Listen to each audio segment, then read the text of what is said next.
Museveni defends Army on kidnaps and says it's dealing with criminals. In the Book of Mathew Chapter 8, verses 23 to 26, Jesus, while rebuking the wind, said, "Why are you afraid, O you people of little faith?"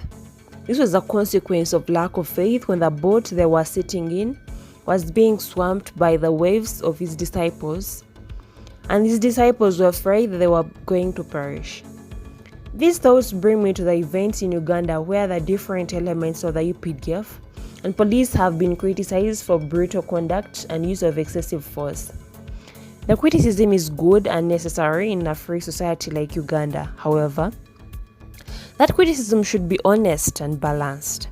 The NRM or UPDF came on the scene of Uganda in 1986. Before that, there had been the tribal armies of the kingdoms of these areas,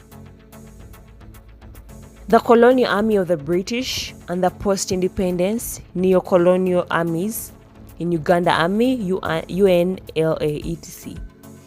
All those armies were famous for beating people, looting, okwaya, raping women, killings, destruction of property, such as raiding cattle, destroying buildings, and more. Kampala and the other towns of Uganda were massively looted in the 1979 war. Some of the companies, such as the UGIL, the maker of the famous Yamato shirts, never recovered after that.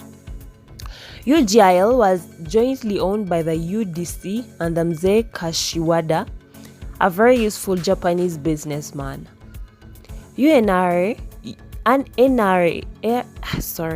NRA captured major towns of Uganda such as Fort Poto, Mubende, Chiboga Kasese, Kamwenge, and Bushain.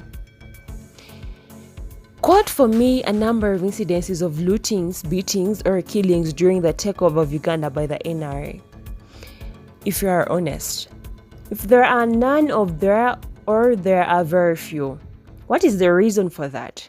The reason was that somebody had taught them that good soldiers are like good surgeons. A surgeon uses a knife just like the butcher does. However, the surgeon's knife only goes for the tumor, for the cancer. It does not cut anyhow. If you cut anyhow, you are then a butcher. Even for the cancer, you do not have to use the knife always. If chemotherapy and radiation can do, you avoid the knife. Therefore, the NRA UPDF always goes for the armed enemies that are not willing to surrender. These are ones that will and should be attacked. An armed enemy can be armed with a gun and a knife, a panga, or a hammer. 1 million people were killed in Rwanda using machetes. This is the uncontested heritage of the NRA UPDF. Sometimes mistakes occur, like the people who died at Bukoro, Mukula, or Mukongor. Eventually, however, those mistakes get discovered. Why? It's because Uganda, ever since the NRM came to power, is a free society with elected structures, the LCs, everywhere. These structures will bring up those mistakes and nobody will intimidate them because we protect them. Once those isolated mistakes are discovered, they are addressed appropriately. Sometimes those mistakes happen because of inadequate briefing to the soldiers. Where mistakes are intentional, we act harshly against the mistake makers. All Ugandans know the problems emanating from our cultures in relation to handling crime. Take beating thieves or wrongdoers, for instance. The untrained Ugandans believe in the proverb it goes, "Akabwa kabi kagumia omugongo gwako." A stealing dog pays with its back. That is why mobs kill thieves with mob justice. Wife beating, corporal punishment for children in homes or even in schools. It is this culture that the NRA had to fight. When there are lapses, however, you may get regression into incorrect ways of handling wrongdoers. Indeed, a few years ago, I had to remind in writing all the security personnel the incorrectness and unproductivity of applying beatings on wrongdoers, or the use of extrajudicial killings. Those actions stopped that time. with the recent allegations. I've already sent out written reminders of our doctrine and why. While it is correct to be concerned with their arrests and when people are not brought to court quickly, it is tendentious, dishonest, and malicious to compare these mistakes to a means time, to present situation incurable. In the book of Ephesians chapter 4 verses 15, it says, "Speaking the truth in love should be our primary guide in criticism. Godly criticism is true and loving. It comes from a humble, caring heart that wishes the best for the other person. It's not bitter, condescending, insulting, or cold-hearted." Ugandans therefore be assured that, like in the past, such mistakes will be identified and corrected. Moreover, with our own new campaign, the new actors will absorb the NRA UPDF culture of their predecessors. However, those who criticize the UPDF should start with the criminals. The arrests termed as disappearances by some came as a consequence of their myopic plans by the enemies of Uganda that started some years ago with the killing of Muslim sheikhs, John Kagezi, policemen Kawesa and Chirumira, Chigundu, and women in Nansana, the women in Entebbe, the women in Zana, the killing of Susan Magara, the killing of Abirga, the New Year's killings of Kisojo in Masaka, the attacks on factories, the killing of Nigerian, etc. Those criminalities caused us to make my address to Parliament on the 20th of June in 2018, where I outlined new anti-crime measures including the installation of cameras and the massive recruitment of LDUs. The crime wave was defeated. When the time of elections approached, the new campaign that was that if anybody continued to support the NRM, he or she would either be killed, attacked, or his property would be damaged, e.g., destroying people's crops, kusao ebilime, like the confused Kabaka Yeka did in 1961 to 62 against the DP supporters. Particularly in some parts of Buganda, on the radios and social media, vicious sectarian campaigns were launched trying to divide the people of Uganda. Even though it was COVID-19 time, some opposition candidates made it clear that for them, they would not obey the directives of the Ministry of Health, and the mobilization was that should law and order agencies touch these untouchables, there would be an insurrection. Young people are being trained in insurrection tactics. In the meantime, threats against NRM supporters, Okwayera, Okwewedela, were intensified and actual attacks started. Yemwe abatu sivye ko musajja mugenda kutulaba. You NRM supporters are the ones that have made Museveni to continue in power. You will see the consequences. Those were the threats. Yes, sir, we are indeed the ones that have kept Museveni and NRM in power. How then do you in the same breath call him a dictator? A dictator kept by us in power, so much you have to threaten us with the death to force us to abandon him? If you have to change the political position, persuade me. You have no right to intimidate me.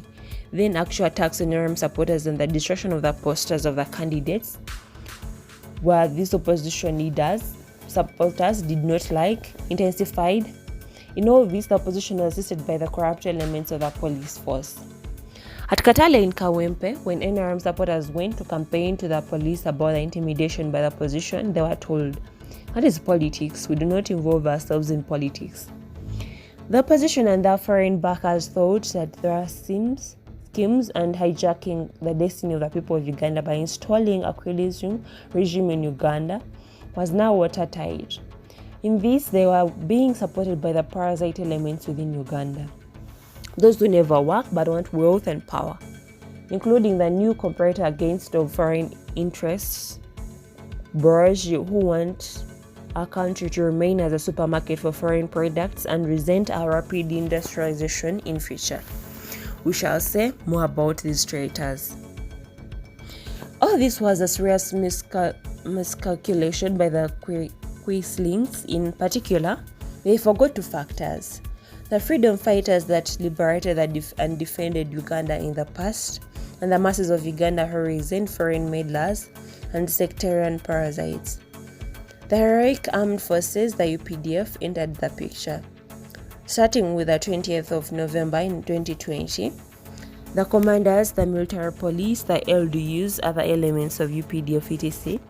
started operations in Kampala and crushed the insurrection, killing a number of terrorists such as Semanda Joshua of Makelele, who was shot by a woman commando. The idiot was trying to attack Serunjoji Alex of Nachivobo Channel etc. There are other criminals that died in those confrontations that we are still trying to identify.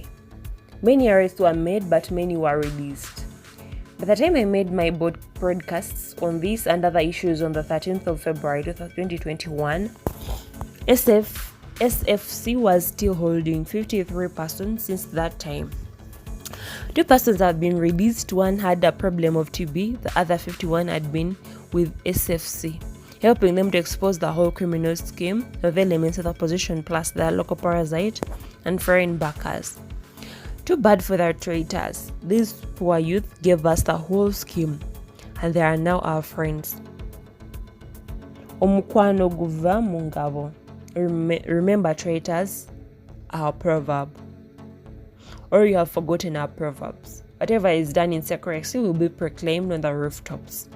It says in the Book of Luke Chapter 12 verse 3, therefore traitors, local parasites and their foreign backers, be informed that the forces that liberated Uganda and have defended it ever since are there and will always do their duty. When it came to 2 days before the voting day, about 24,000 soldiers of the UPDF were deployed in most of the 2,181 sub-counties of Uganda to defeat the scheme of the undemocratic opposition, which was not to allow the elections to take place because they knew they would lose. Unless they intimidated the citizens and stopped them from coming to vote as they did in Kampala. How would they then account for their foreign funders? Uganda to defeat. That scheme failed and the elections were held in total peace. Even after the elections, there was total peace. You are ready to crush any insurrections or disruptions by the undemocratic groups. The second factor were the patriotic people of Uganda, who resent sectarianism and foreign meddling in our affairs. I thank the secretarian spokesmen and their foreign bashers for campaigning for the NRM and for me. The more they campaigned and demonized the NRM and myself, the more we won. Ugandans then said, okay, we now know who are behind the scheme, and they massively voted against the scheme. The poor organization of the NRM managers and greed of some of them, notwithstanding. Especially for the uninformed foreigners, it is not their interest to keep bumping into issues of Africa. It is interesting for me to hear ordinary Ugandans saying, the whites want to bring up havens in our country in order to steal our oil. It rhymes with what I keep hearing in Congo from the Runyoro Hima, speakers of Banya, Bongo, etc. They say the whites do not want peace in our country. In other parts of Eastern Congo, they speak in Kiswahili. Wazungu hawataki amani kwa Congo. The whites do not want peace in Congo by the whites or Bazungu. They are referring to some representatives of Western countries, the UN, etc. It is in the interest of those actors to change that image. Therefore, the disappearances are consequences of the essentially treasonable acts of elements of the opposition. It is dishonest for anybody to talk about the mistakes, if any, of the security forces without talking about the origin of the problem. Treason, using terrorism by the opposition, criticize any army injustices, but also criticize those consequences of essentially treasonable acts of elements of the opposition. It is dishonest for anybody to talk about the mistakes, if any, of the security forces without talking about the origin of the problem. Treason, using terrorism by the opposition, criticize the army if justified, but also criticize those taking the constitutional road of terrorism, intimidation, and sectarianism. These were words spoken by Yoweri Kaguta Museveni, the Junior President. He's the president of Uganda.